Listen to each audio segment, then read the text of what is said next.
Hello friends, இன்றைக்கி நம்ம புளியோதரை எப்படி செய்யலாங்கிறத பார்க்கலாம் வாங்க.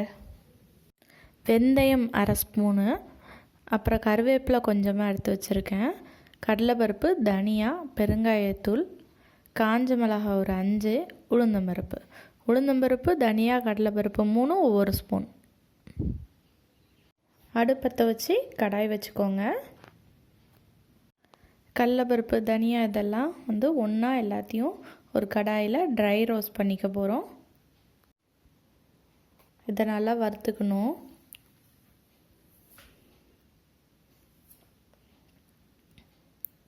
ஒரு ஸ்பூன் எள் எடுத்து வச்சுருக்கேன். பெருங்காயத்தூள் எள்ளும் நம்ம கடைசியாக தான் சேர்த்துக்க போகிறோம். இது கொஞ்சம் வறுபட்டோன்னா எள் சேர்த்துக்கலாம்.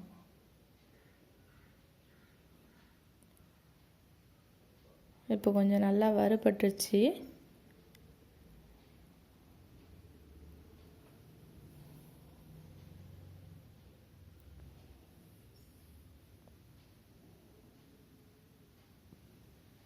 நம்ம இப்போ எள்ளை சேர்த்துக்கலாம். எள் சேர்த்த பிறகு நம்ம ஒரு வறுத்துட்டு அதை கம்மி பண்ணி வச்சிடணும். அது பொரிய ஆரம்பித்தோடனே அடுப்பை கம்மி பண்ண ஆரம்பிச்சிடணும். இல்லைன்னா அது சீக்கிரம் கருகிரும், எரிஞ்சிரும். அதனால் நம்ம இப்போ அடுப்பை கம்மி பண்ணி வச்சுக்கோங்க. எள் போட்டு பொரிய ஆரம்பித்தோன்னே நம்ம கம்மி பண்ணிடணும்.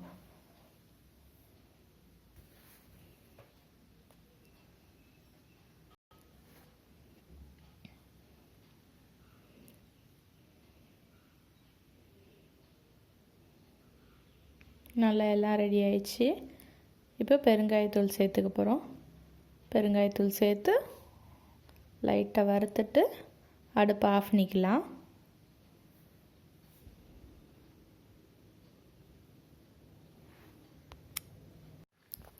அது லைட்டாக ஆறணுன்னா நம்ம மிக்ஸி ஜாரில் போட்டு எல்லாத்தையும் நல்லா பவுடராக, ஃபைன் பவுடராக நம்ம அரைச்சிக்கலாம்.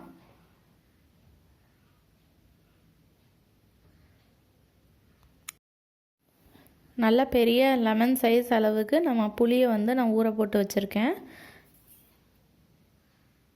இப்போ அடுப்பத்தை வச்சு நம்ம கடாய் வச்சு, கடாயில் நல்லெண்ணெய் தான் சேர்த்துக்கணும். புளியோதரை பொறுத்த வரைக்கும் அதுதான் நல்லா டேஸ்ட்டு, ஃப்ளேவர் கொடுக்கும். ஒரு 3 ஸ்பூன் நல்லெண்ணெய் ஊற்றிக்கிறேன்.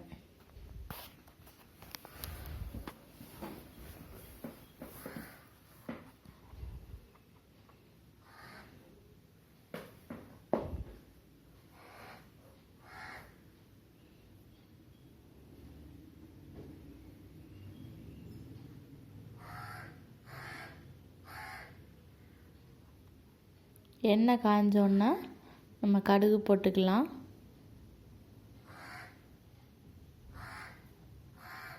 அப்புறம் தாளிக்கிறதுக்கு காஞ்ச மிளகாய், கருவேப்பிலை, கடலைப்பருப்பு, வேர்க்கடலை 4 எடுத்து வச்சுருக்கேன். வறுத்த வேர்க்கடலை எடுத்து வச்சுருக்கேன்.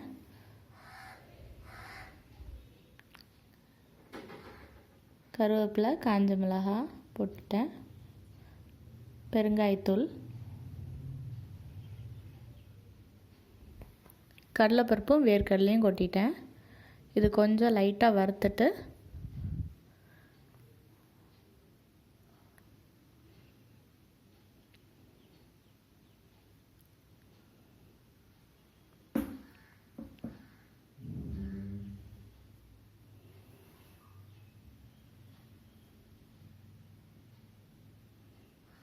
இப்போ நம்ம புளி ஊற போட்டு வச்சுருக்கோம்ல, அதை நல்லா கரைச்சி வச்சுக்கோங்க. அந்த கரைச்ச புளிச்சாறை இதில் ஊற்றுங்க. அந்த புளிச்சாறு கொதிக்கிறதுக்குள்ளே கடலைப்பருப்பு, வேர்க்கடலை எல்லாமே நல்லாவே வெந்துடும். ஏற்கனவே வறுத்த வேர்க்கடலை தான், கடலைப்பருப்பு வெந்துடும்.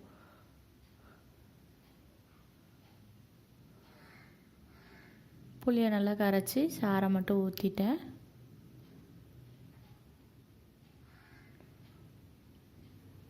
நம்ம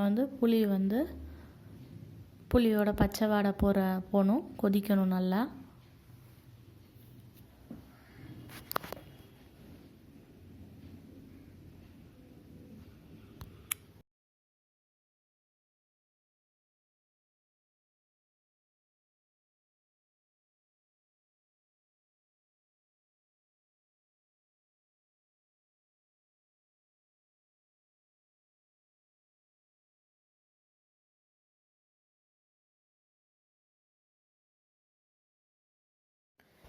இப்போ நல்லா கொதிச்சுட்டு இப்போ வந்து நான் உப்பு சேர்த்துக்கிறேன். உப்பு சேர்த்துக்கிட்டு அப்புறம் வந்து நம்ம ஃபைனாக பவுடர் பண்ணி வச்சுருக்கோம்ல வறுத்தது, அதை எல்லாத்தையும் நம்ம இதில் சேர்த்துக்கலாம்.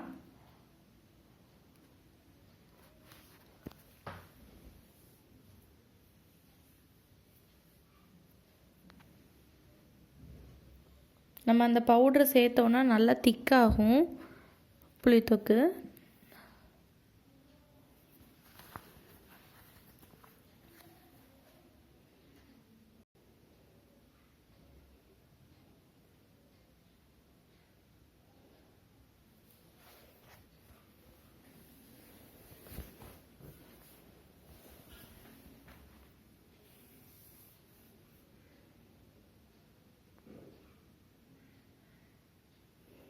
அது நல்லா சுருண்டு அதில் உள்ள எண்ணெய்லாம் வெளியே வர ஆரம்பிச்சிருச்சுன்னா கெட்டு போகாமல் இருக்கும். இப்போது லாஸ்ட்டாக ஒரு 3 ஸ்பூன் நல்லெண்ணெய் ஊற்றிக்கிறேன்.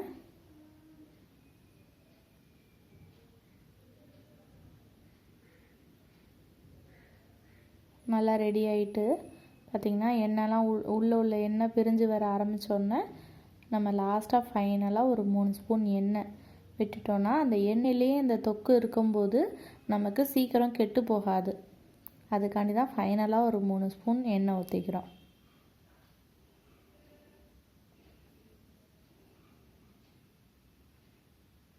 இந்த ஸ்டேஜ் வந்தோன்னா ஆஃப் பண்ணிடலாம்.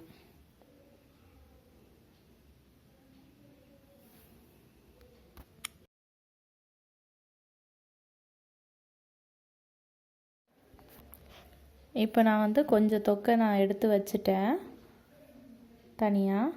இப்போ இதில் குக்குடு ரைஸ் நல்லா வேக வச்ச சாதத்தை இதில் கொட்டிக்கிறேன்.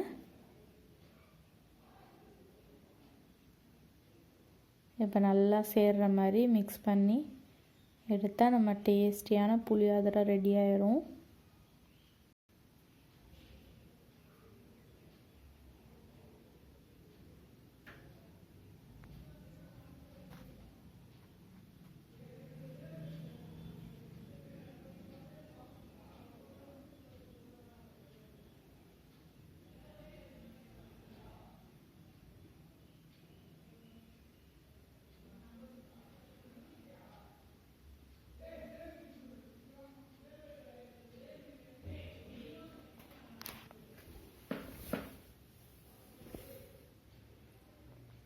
டேஸ்டியான புளியோதரை நல்லா ரெடி ஆகிட்டு சுட சுட நீங்களும் செஞ்சு பாருங்கள். இந்த வீடியோ உங்களுக்கு பிடிச்சிருக்குன்னு நினைக்கிறேன்.